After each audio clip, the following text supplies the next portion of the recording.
Hey everyone, welcome to Do It While You're Young. I'm Brett, and today we have Janice Waugh from Solo Traveler.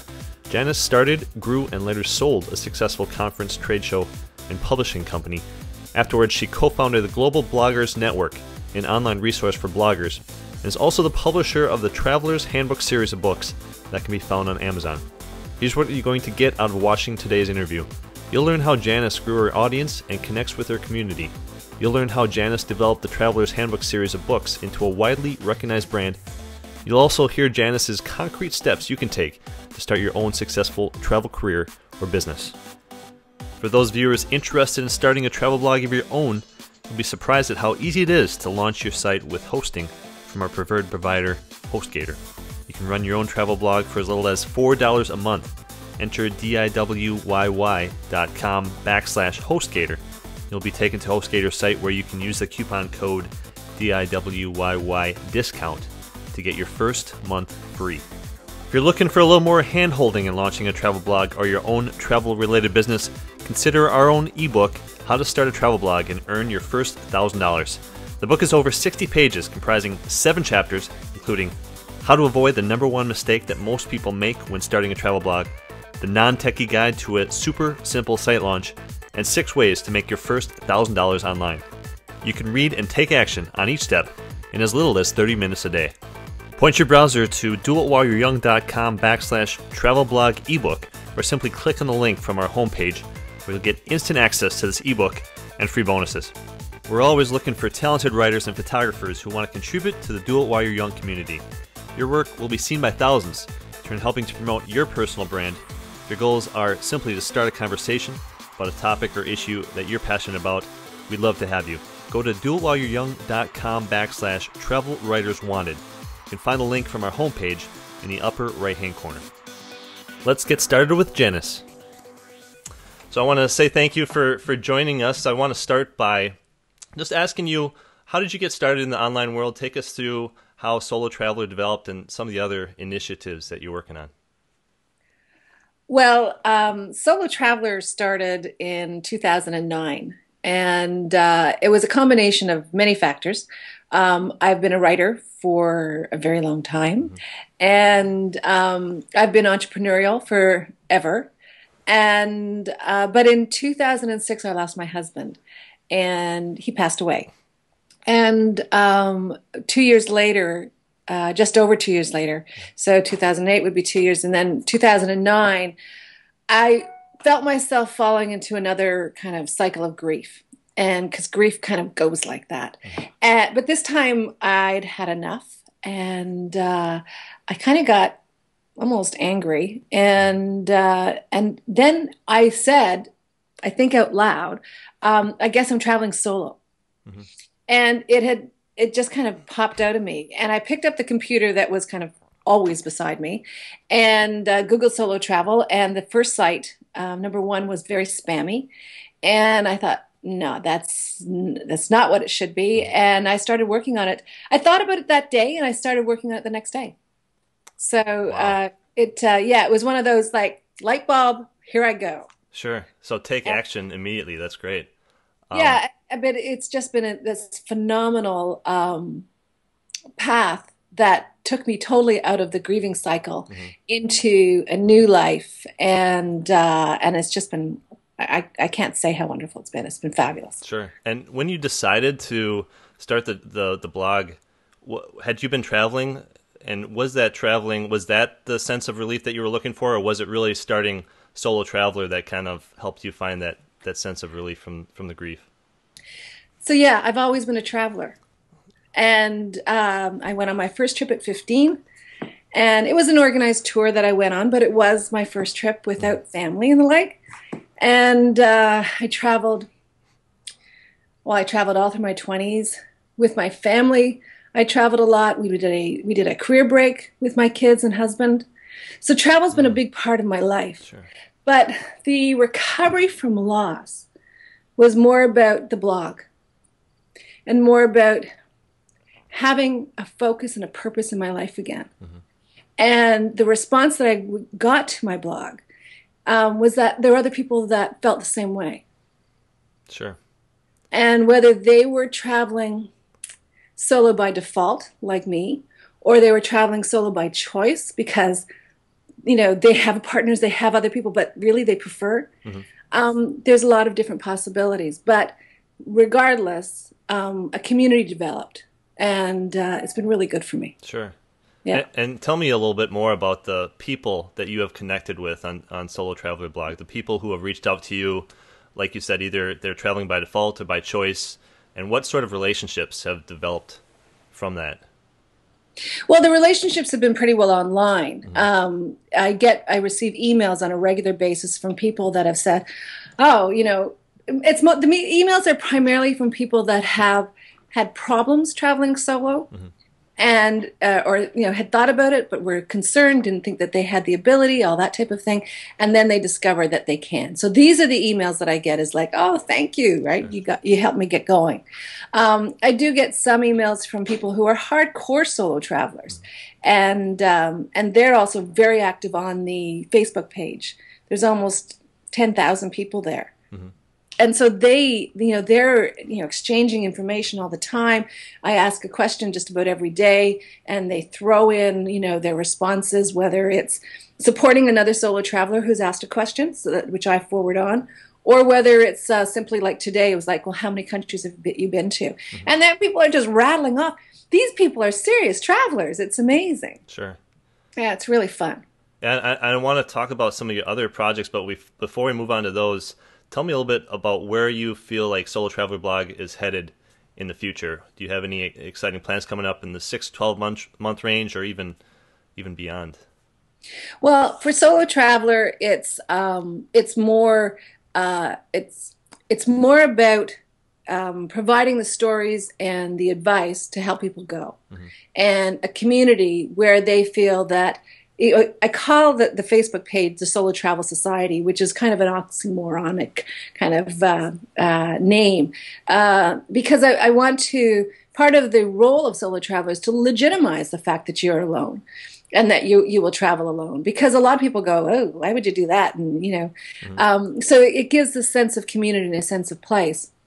So Solo Traveler will continue to do that, and even more so. And continue with content.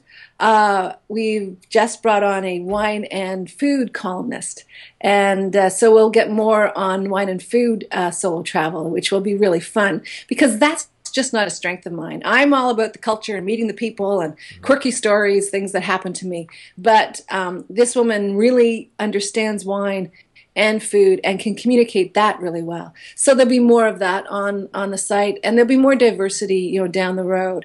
I'm in discussions with a fellow to bring a male voice to the blog. Sure. So there'll be more things happening in that way in regards to content.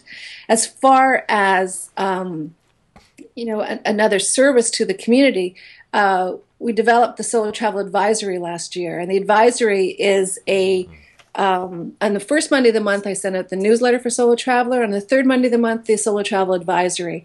And the advisory are discounted tours and services for solo travelers.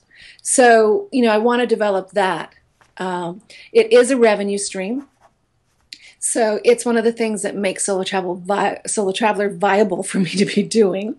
Okay. And as it develops, it'll actually stabilize my income in that regard, from that side of things, and provide a really valuable service to the readers, which is, in my mind, fundamental. If it's not valuable to the readers, I don't do it. Whereas this is valuable. This is a really good win-win. Sure. So that's kind of the future of Solo Travelers going. Yeah, I completely agree about having something. I think that monetizing, developing a revenue stream, is one of the hottest topics right now in the travel blogging space. You saw it at TBEX last year out in Colorado, and it just continues to be something that a lot of people are focusing on. So that's great to hear that you're able to find that. Tell me a little bit about how you discovered that revenue stream, and how you are developing that into growing it into something that can sustain the blog and more. Okay. Basically, anything that I've done that's been clever around Solo Traveler has come about by chance. Sure. Right? And when I say by chance, it's come about by building the community right? Hmm. And really serving that community. And then once it reaches a certain threshold, then realizing, oh, this is something that I can deliver, right, at this point in time. So I started very early, starting with a newsletter very early. And I sent that newsletter out to 20, 30 people once a month for a very long time. Hmm. And but I felt really strongly about the newsletter and about developing a list of people that really are interested in solo travel and interested in receiving information right to their inbox. Hmm. And now there's about just over 3,700 on that Oh, list. wow. And Excellent. that's taken 2.5 years to do. Sure. So it takes time. But there's two reasons why I believe very strongly in that. One is that when I sold the business in 2000, what we sold, my husband and I, what we sold was our brand, the name, right, and our list. Hmm. Basically all they got. In an information economy, that's about what people buy. Hmm.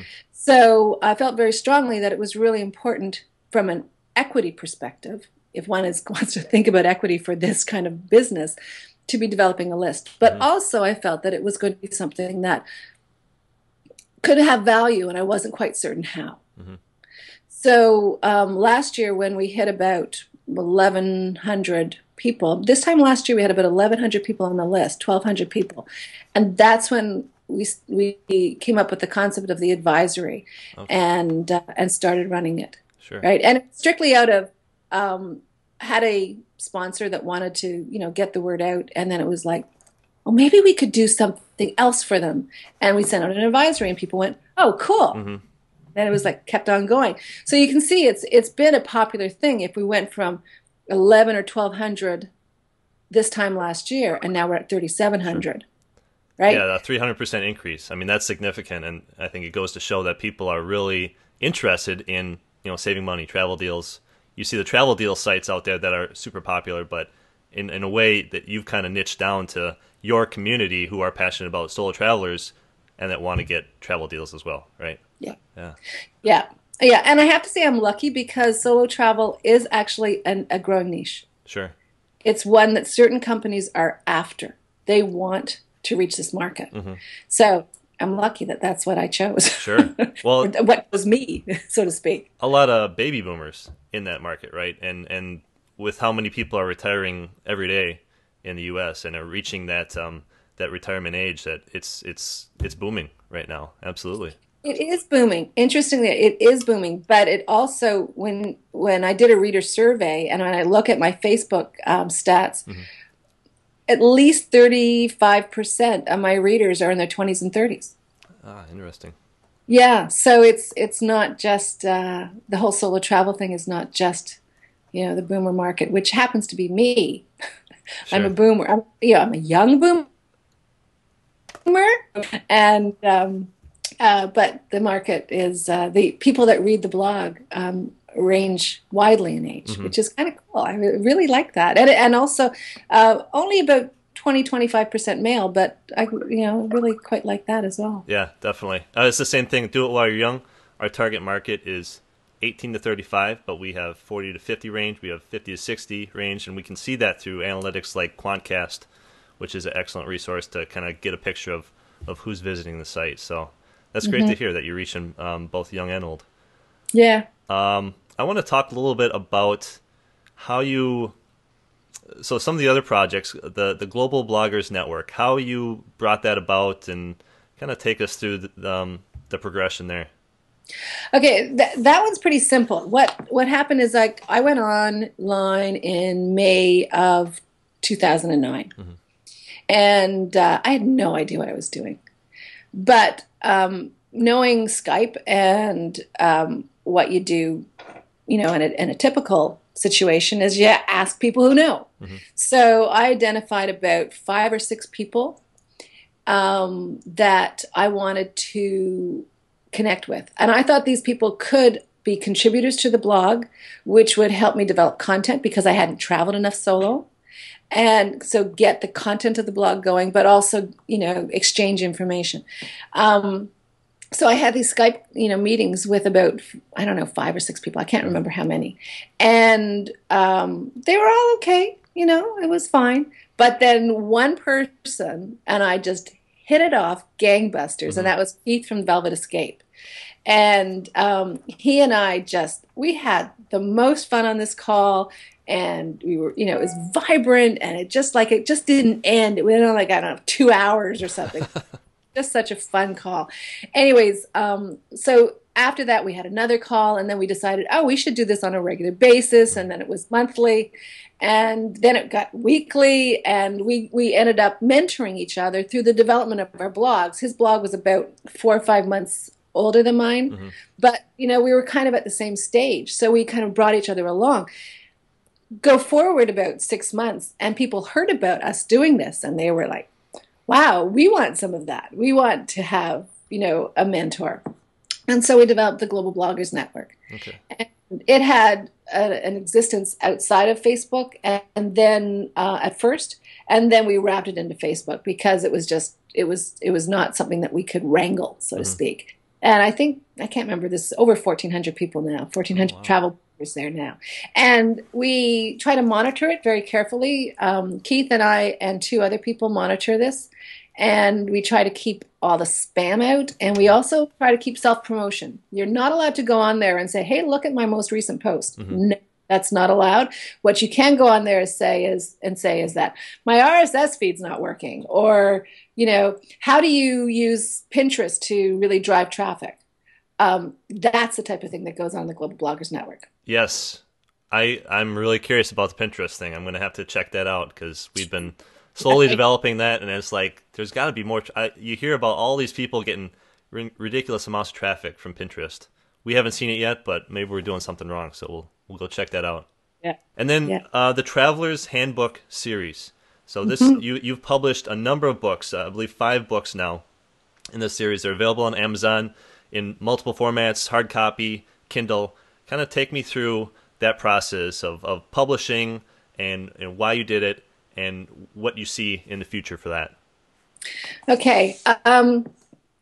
I decided in 2011 to write, to write a book. The Solo Traveler's Handbook was the title that ended up my choice. And it's a handbook. It's a how-to book. And it includes travel stories as well as travel tips and advice, how to meet people, how to go to dinner, how to pack, how to select your destinations, how to travel safely, all that kind of type of thing, right? But it also includes stories and photos, and it's an easy read. Pick it up, open it up where you want, that type of thing. So I published that in 2011, and then it was shortly after I woke up literally in the middle of the night and realized that you could substitute solo for just about anything. Sure. And you had a series. And truly, this is not unusual. You think of the Dummies Guide series. Absolutely. Right? That's what this is, only for travel. And it's about destination. It's about how you travel as opposed to destinations. So it doesn't conflict with or take on any of the big boys in terms of, Lonely Planet or Frommer's or the like. It's complementary. So that night when I woke up, I actually, got onto GoDaddy. It was that where I get all my domains, and I bought about 15 domains for all the different. Everyone's done that, yeah. That I could think of. And, excuse me. So then in the late fall, because there was so much going on, at WTM in London that year, I spoke with Keith, my partner, the Velvet Escape, and I said, what do you think? He says, I think it's a great idea. He has another project that he's been working on, the Ambassador program. So he couldn't get involved, but he was like, yeah, go for this. So there you go, the mentoring again, right? Sure, absolutely. And so I started talking to people, and we launched 5 books in 2012. So I wrote a second edition of my book so that it would fit completely with the brand, because, of course, as we brought the other bloggers on as travel experts, we tweaked the brand a bit. And so I wrote a second edition of my book, and excuse me. And then there's also the Volunteer Traveler's Handbook, the Food Traveler's Handbook, the Career Break Traveler's Handbook, and the Luxury Traveler's Handbook. So we now have five. And where that's going is that there will be more. Sure. So it'll be scaled out. Yeah, that's really exciting. So the Traveler's Handbook series is like the For Dummies series, and you developed this into a cohesive brand that now you can kind of, rubber stamp it as you find really interesting topics that people want to learn more about. You'll go out there and maybe find a writer or write it yourself. And yeah, I won't be writing it myself. No, we will always use experts in the niche. Sure. Yeah. I love that idea. This is a perfect opportunity, I think, to talk a little bit about branding. We love to ask the question, what recommendations, what advice do you have for women in particular in personal branding? But I think in a greater scheme, talk a little bit about how you came across or how you decided to brand it as travel bloggers, and any advice that you have for personal branding or branding your travel business. Well, there's two things that I would say. One is to be absolutely authentic, and two is to be consistent. And if you're being absolutely authentic, it's hard to be inconsistent. So it really comes back down to authenticity. Okay. Your solo traveler. The thing about the web is that there are so many people out there, right? That someone's going to like what you do. And actually lots of people are going to like what you do. So if you can be really true to yourself, you will develop a market that of readers and an audience that really supports you and will then share what you do and tell the world about what you do, right? Because they have found someone that has a similar worldview, like-minded, that type of thing. So absolutely be authentic, and then your brand will follow from there. There's always, of course, what is your logo going to look like, all that type of thing. And yes, do that really well. Hire someone that will really do a good job, right? Don't go on the cheap. Do a nice job of everything that you do. Try to always improve your writing. Try to always improve your photography. Do all that, but ultimately come back to yourself and be authentic. Sure. And you had something to say earlier, which I love. Don't be afraid to tweak. You released that second edition of a book that you had previously released, realizing that you wanted to turn this into a larger brand, and you need to somehow correlate those different books together, right? Absolutely. Yeah. And don't be afraid to try something and discover it doesn't work, and then go, okay, that doesn't work, toss it, and keep on going. Right. I was asked in one interview, how can everything you touch turn to gold? Oh my God, the number of things that I have thrown by the wayside that have not worked, it's amazing. But people forget those. Yeah. Right. And they recognize what you are doing. And so, just don't be worried about like little failures. Like that's nothing. Sure. Keep on. Yeah. It's the same thing with us. We've tried a lot of different things, but people see what you're successful with, and they think that's all you do, that you mint. $1,000 bills every day. Oh my goodness, if that was it. One other thing that I wanted to call out, and you mentioned this. So Frommer's Lonely Planet, you're not trying to take them on head to head. You're trying to be complementary. What advantages does that have, and how did you really niche down and figure out what it was that you wanted to pursue with this Traveler's Handbook series? Well, I hate to say it, but on a business level, I operate quite instinctively. And so, I did not do a massive research study and market research and stuff like that.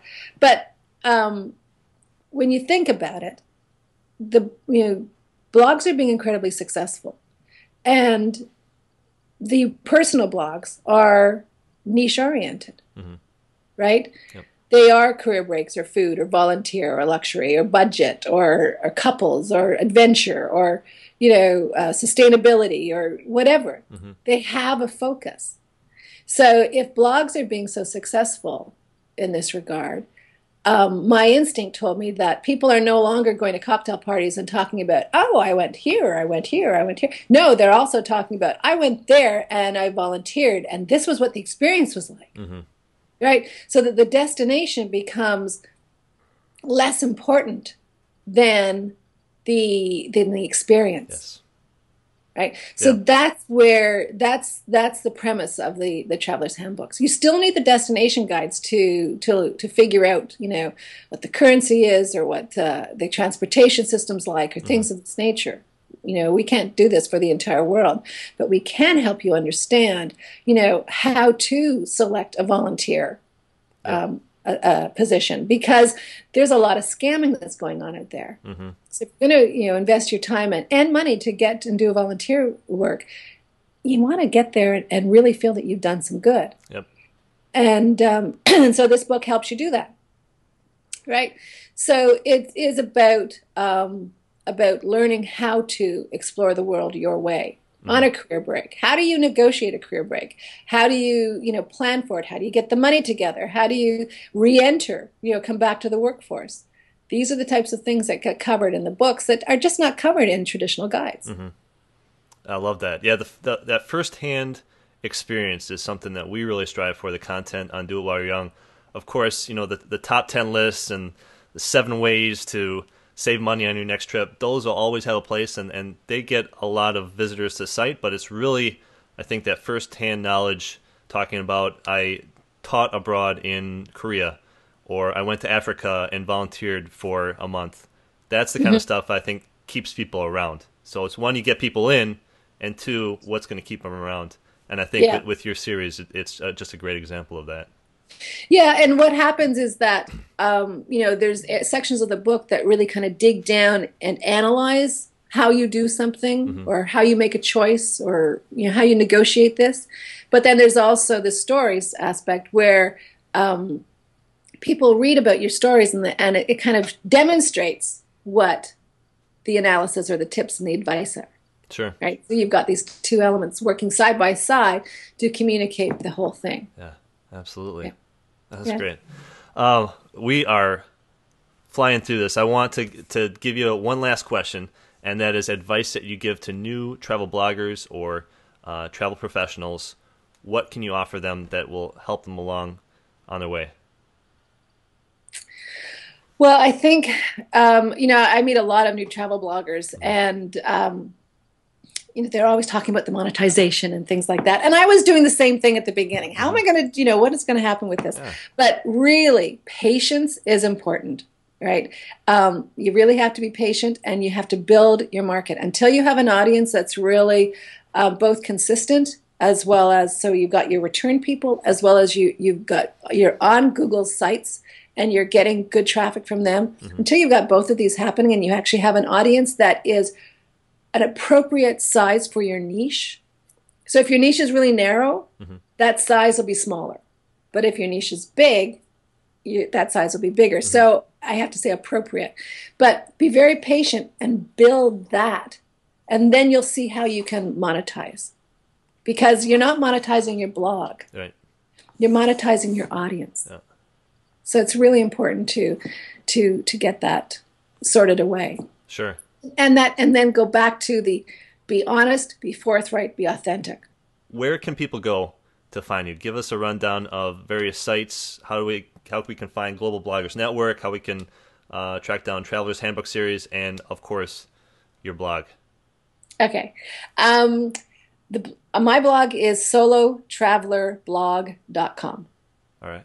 So I call it Solo Traveler, but it wasn't available. So, so the URL is solotravelerblog.com. I'm on Twitter as Solo Traveler. I'm on Pinterest as Solo Traveler. On Facebook, just search Solo Travel Society, and you'll find us there. All right.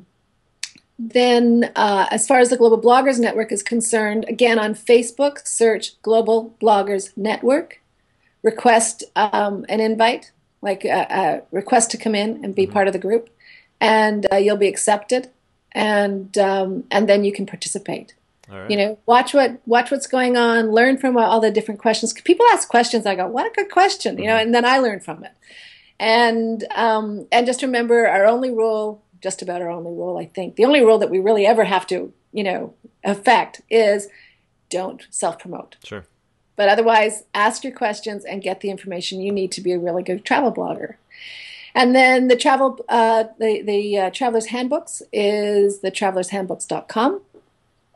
And that will take you to our broad site. But if you go into Amazon, it's available on Amazon, Barnes and Noble, iTunes, right? It's available on just about every online retailer there is. We're not in bookstores, but we are on every online retailer there is. Okay. Every platform, paperback, and every ebook platform there is. Wow. So if you're Amazon, which is the most common, go into Amazon and then just plug in the Solo Traveler's Handbook or the Food Traveler's Handbook, whatever. So there's food, solo, volunteer, career break, and luxury. All right. So if you just plug in one of those words with the something Traveler's Handbook, you will find the series. All right. You really are everywhere. Wow. Well, we'll have all of those links in the show notes. What's the easiest way to get a hold of you if someone wants to ask you a question, based off this interview or something about how you got started? How can they reach out to you? info@solotravelerblog.com. All right. Terrific. That'll reach me. Yeah. Well, thanks, Janice. I really appreciate you taking the time to talk with us today, and best of luck in the future. Maybe we'll see you at one of the upcoming Travel Bloggers conferences. Well, TBEX is in Toronto, so I expect to be there. There we go. That's where I'm based. So. All right. Yeah. Terrific. Thank you so much. I really appreciate it. It's been fun. Thank you. Take care. You too. Bye now. Before you go, please take 30 seconds to share this video with family and friends. It's as easy as clicking one of the share buttons below. Finally, are you interested in seeing us interview an entrepreneur, travel professional, or someone else you think would make for a great interview? Leave a comment below and suggest an interview, or simply leave a comment telling us how we're doing.